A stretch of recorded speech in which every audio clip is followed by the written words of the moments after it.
You want to be untouchable. You dream of an armor so thick that the arrows of criticism, betrayal, and loss simply shatter against it.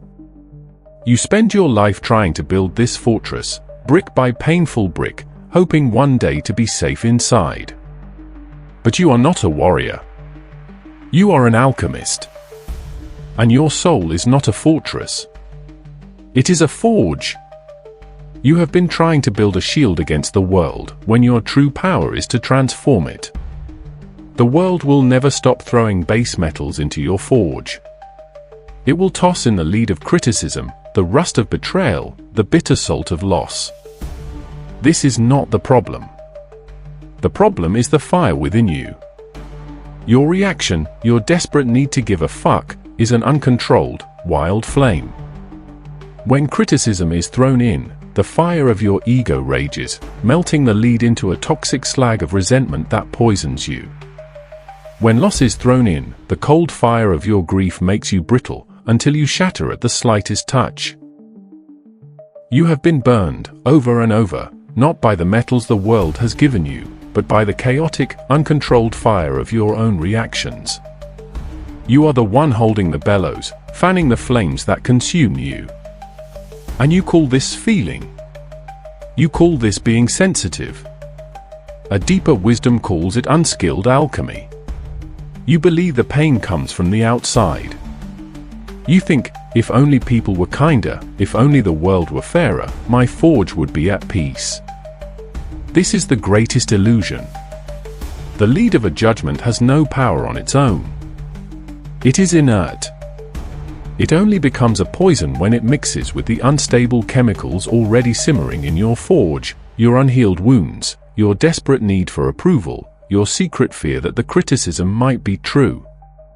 The external event is merely a catalyst. The real, violent reaction is internal. You are not a victim of what the world throws at you. You are a hostage to the untended chaos within you. So, do you want to become unshakable? Then stop trying to build higher walls and dare to master your own fire. This is the great work. This is the art of not giving a fuck. It is not the cold indifference of a heart that has been turned to stone. That is not alchemy, that is death. No, this is the focused, watchful, and terrifying power of the master alchemist. It is learning to control the bellows of your own attention, to regulate the temperature of your own awareness. When the lead of criticism is thrown into your forge, you do not let the fire of ego rage. You observe. You apply the steady, conscious heat of your presence. You watch the metal glow.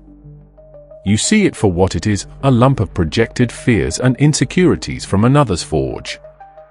With the precise fire of your awareness, you begin the transmutation. You burn away the dross, the envy, the ignorance, the projection.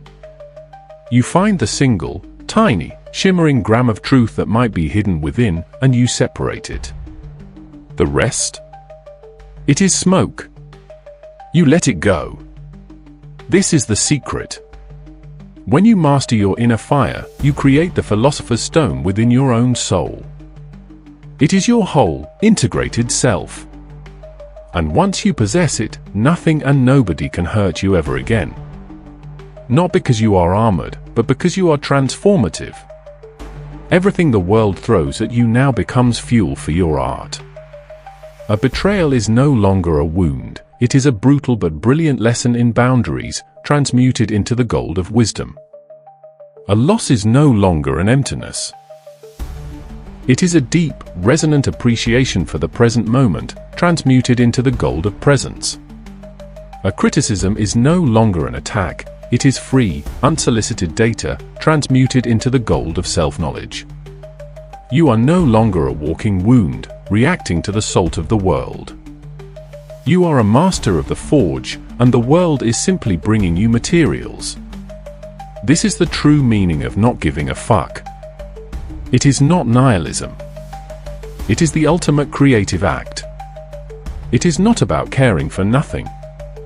It is about refusing to be consumed by anything. So look inside. The forge is burning right now. The world is at the door with its daily offering of lead and rust. And the fire is in your hands. Will you let it consume you? Or will you begin the great work?